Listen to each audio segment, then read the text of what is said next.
2 ዓመታትን ሊደፍን የተቃረበው የአማራ ክልል የትጥቅ ግጭት ባለፉት ሳምንታት መባባሱን ነዋሪዎች ተናገሩ። የመንግስት ኃይሎችና የፋኖ ታጣቂዎች አንዳቸው በአንዳቸው ላይ ከባድ ጉዳት ማድረሳቸውንም እየገለጹ ነው። እናም ለዚህ ጦርነት መፍትሄ ምን ሊሆን ይችላል የሚለው የተጠየቁት አቶ ጋዶ አንዳርጋቸውና ሌሎችም ባለሙያዎች ሀሳባቸውን ሰጥተዋል። ምን አሉ የሚለውን በዝርዝር እናስደምጣቸዋለን።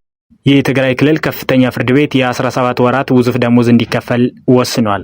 ለመሆኑ ይህን ደሞዝ ተከፋይ የሚሆኑ እነማን ናቸው? እንዴትስ ተወሰነ? የሚለውን ተከሳሾቹ እነማን ናቸው የሚለውን እናስደምጣቸዋለን።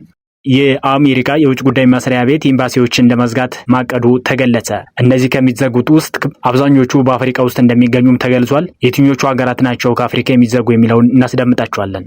በሌላ መረጃ የሱዳን ፈጥኖ ደራሽ ኃይል ወታደራዊ መንግስት ሊገዳደር የሚችል ትይዩ መንግስት መመስረቱን አሳውቋል። ይህንን መረጃ ባጭሩ እናስደምጣቸዋለን። ጤና ይስጥልኝ፣ እንዴት ናችሁ የተከበራችሁ የቻናሉ ቤተሰቦች? ቻናሉን ሰብስክራይብ፣ ላይክ እንድታደርጉ በማሳሰብ ወደ መረጃዎች እንለፍ።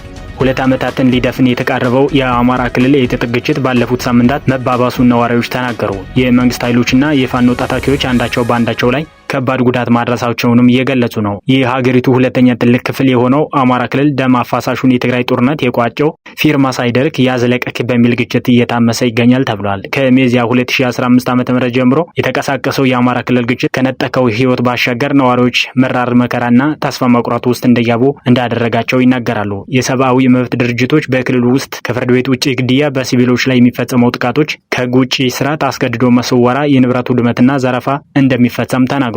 በክልሉ በግጭቱ ምክንያት ከደረሰው ውድመት ለመጋገም $10 ቢሊዮን መልሶ ማቋቋሚያ እንደሚያስፈልገው መንግስት በቅርቡ አሳውቋል።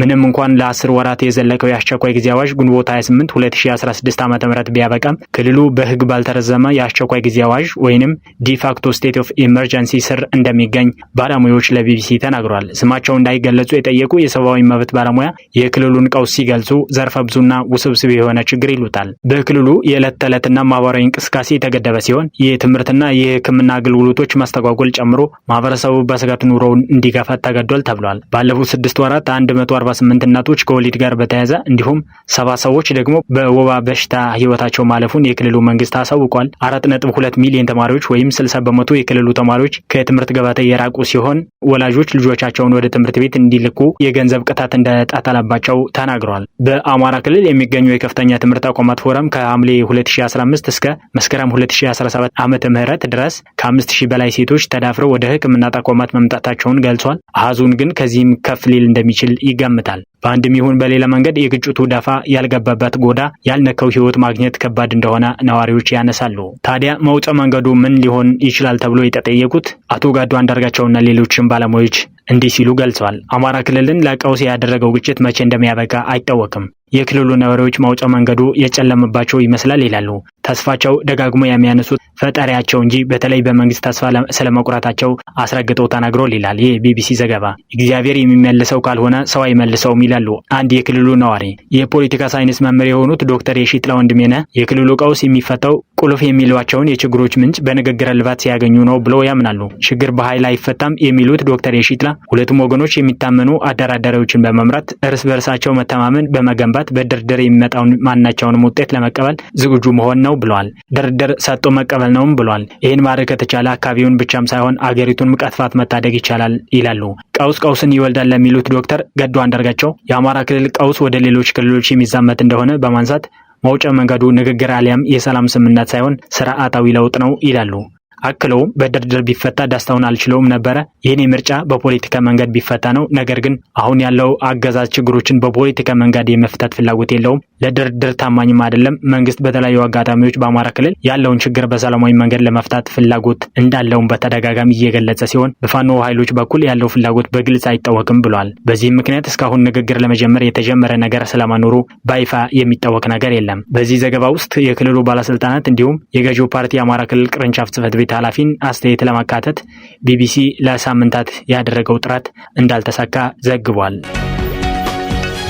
የትግራይ ክልል ከፍተኛ ፍርድ ቤት የ17 ወራት ውዝፍ ደሞዝ እንዲከፈል ወሰነ። በትግራይ መምህራን ማህበር ጠበቆች የቀረበውና በጦርነቱ ጊዜ ያልተከፈለ የ17 ወራት የመምህራን ደሞዝ ሲመለከት የቆየው ከፍተኛ ፍርድ ቤቱ ትናንት ሚያዝያ 7 2017 ዓ.ም በዋለው ችሎት ውሳኔውን ሰጥቷል። ተከሳሾቹ የትግራይ ትምህርት ቢሮ፣ የፋይናንስ ቢሮ፣ የትግራይ ጊዜያዊ አስተዳደር እንዲሁም የገንዘብ ወይንም ፋይናንስ ሚኒስትር ሲሆኑ ጉዳያቸው በሌሉበት ሲታይ ቆይቷል። ፍርድ ቤቱ የቀረበለትን ክስ መርምሮ የመምህራን የ17 ወራት ውዝፍ ደሞዝ እንዲከፈል ወስኖ ፋይሉን ወደ መዝገብ ቤት መልሷታል።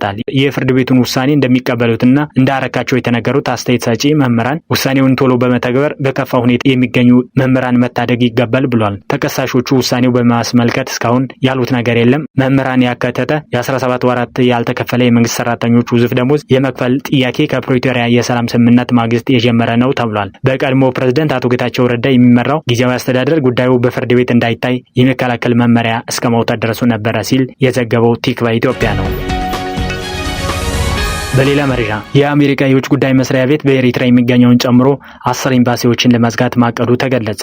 የዶናልድ ትራምፕ አስተዳደር በኤሪትራና ደቡብ ሱዳን የሚገኙትን ጨምሮ 10 የአሜሪካ ኤምባሲዎችን ለመዝጋት ማቀዱ ተገለጸ። ከኤምባሲዎቹ በተጨማሪ 17 ቆንስላዎችንም ለመዝጋት የውጭ ጉዳይ መስሪያ ቤቱ ማቀዱን ኒውዮርክ ታይምስ ጋዜጣ ተመለከትኩት ያለውን የአስተዳደሩን ማስታወሻ ዋቢ በማድረግ ባቀረበው ዘገባው ጠቁሟል። የትራምፕ አስተዳደር እንዲዘጉ በሚል በእቅድ በያዛቸው ሀገራት ውስጥ በሚገኙ ኤምባሲዎች ሲከናወኑ የነበሩ ስራዎች በአጎራባች ሀገራት ባሉ ኤምባሲዎች ለመከናወን ማቀዱንም ዘገባው አመላክቷል። የኤምባሲዎቹና ኮንስላዎቹ መዘጋት የትራምፕ አስተዳደር የፌዴራል መንግስት በጀት ለመቀነስ እየወሰደ ያለው እርምጃ አካል ነው ተብሏል። የትራምፕ አስተዳደር ከሚዘጋቸው 10 ኤምባሲዎች መካከል 6ቱ በአፍሪካ የሚገኙ መሆናቸውን ዘገባው አስታውቋል። የአስተዳደሩ እቅድ የዩናይትድ ስቴትስ የነበረት የዲፕሎማሲ የበላይነት ያሰጣታል፣ ለቻይና አዲስ ዕድል ይፈጥርላታል የሚሉ አስተያየቶች እየተሰናዘሩ እንደሚገኙም ዘገባው አመላክቷል። እቅዱ ተግባራዊ ከሆነ ቻይና በአፍሪካ ያላትን የዲፕሎማሲ የበላይነት ይበልጥ ያጠናክርላታል መባሉን ዘገባው አካቷል። ጋዜጣው በተጨማሪም በሶማሊያ ሞቃዲሾ የሚገኙ የአሜሪካ ኤምባሲ ሙሉ በሙሉ እንዲዘጋ ካልሆነ ደግሞ በከፍተኛ ቁጥር ሰራተኞቹ እንዲቀነሱ ሀሳብ ማቅረቡን አመላክቷል ሲል ተዘግቧል። የሱዳን ፈጥኖ ደራሽ ኃይል ወታደራዊ መንግስት የሚገዳደር ትይዩ መንግስት መስርቻለሁ አለ። በሱዳን ፈጥኖ ደራሽ ኃይል ወይንም በምህጻረ ቃሉ RSF እና በሀገሪቱ ወታደራዊ ኃይል መካከል የተከሰተው ግጭት 2 ዓመት ያስቆጠረ ሲሆን በሱዳን ያለው ሰብአዊ ቀውስ በዓለም ግዙፍ ነው ተብሏል። የፈጥኖ ደራሽ ኃይሉ መሪ ሞሐመድ ሐምዲቲ ዳጋሎ እንዳሉት ቡድናቸው ብቸኛው ለሱዳን የሚጠቅም ወደፊትን እየፈጠረ ያለ ኃይል ነው ብሏል። ይህ መግለጫ ይፋ የሆነው የሱዳን ጦርነት 2ኛ ዓመትን በማስመልከት በለንደን ከፍተኛ ጉባኤ እየተካሄደ ባለበት ወቅት ነው ተብሏል። በዚህ ጉባኤ ላይ የዩናይትድ ኪንግደም ውጭ ጉዳይ ሚኒስትር ዴቪድ ላሚ የሰላም መንገድ እንዲፈጠር ጠይቋል። የሱዳን የጦር የፈጥኖ ደራሹ መቀመጫ የሆኑ ከአልፋሽር ከተማ ወጣ ብሎ የሚገኙት ቦታዎችን በቦምብ ማጥቃቱ ተሰምቷል። ይህም በሺዎች የሚቆጠሩ ዜጎች ዘምዘም የስደተኞች መጠለያ ጥለው እንዲሸሹ አድርጓል። ሐምዲቲ እንዳሉት ፈጥኖ ደራሽ ኃይሉ እየገነባ ያለው የህግ የበላይነት እንጂ በግለሰቦች የሚመራ ሀገር አይደለም ብሏል። እኛ የበላይነት ሳይሆን አንድነት ነው የምንፈልገው። የትኛውም ብሔር፣ ክልል አሊያም ሃይማኖት ከሱዳናዊ ማንነት የበለጠ ቦታ ሊኖረው ይገባል ብለን አናምንም ይላል በቴሌግራም የለቀቁት መግለጫቸው። አክሎም መንግስታቸው በፈጥኖ ደራሹ ኃይል ቁጥጥር ስር ላሉ ቦታዎች ብቻ ሳይሆን ለመላው ሀገሪቱ ትምህርት እና የጤና አገልግሎት የመሳሰሉ መሰረተ ልማቶችን እንደሚያሟላ ተናግሯል። በመጨረሻም ትራምፕ ከሩሲያ ከፍተኛ ጥቃት በኋላ ጦርነት በመጀመሩ ዘለንስኪን ተጠያቂ አድርጓል። በዩክሬን በደረሰና ከባድ ነው በተባለ የሩሲያ ጥቃት 35 ሰዎች ሲሞቱ 117 ሌሎች ቆስሏል ተብሏል። በ3 ሰዎች ምክንያት በሚሊዮን የሚቆጠሩ ሰዎች ህይወታቸው አልፏል ያሉት ትራምፕ ለዚህ ጦርነት ምክንያት ፑቲን የመጀመሪያው ኃላፊነት ይወስዳል፣ ሁለተኛው ምን እንደሚያደርግ እንኳን የማያውቅ የነበረው ጆ ባይደን እና ሶስተኛው ደግሞ ዘለንስኪ ናቸው ብሏል። የትራምፕ አስተያየት ሩሲያ እሁድ ዕለት በዩክሬኗ ሱሚ ከተማ ላይ ባደረሰችው ጥቃት ከፍተኛ ቁጣን መቀስቀሱን ተከትሎ የመጣ ሲሆን ይህም በዚህ ዓመት ሩሲያ በሰላማዊ ዜጎች ላይ ያደረሰችው እጅግ የከፋ ጉዳት ነው ሲል የዘገበው ቢቢሲ ነው። የተከበራችሁ የሾላ ሚዲያ ቤተሰቦች ስለተከታተላችሁ እናመሰግናለን። ቻናሉን ሰብስክራይብ፣ ላይክ እና ኮሜንት እንድታደርጉ በማሳሰብ የዛሬውን መረጃ እዚህ ጋር በቃን። ሰላም ሁኑ።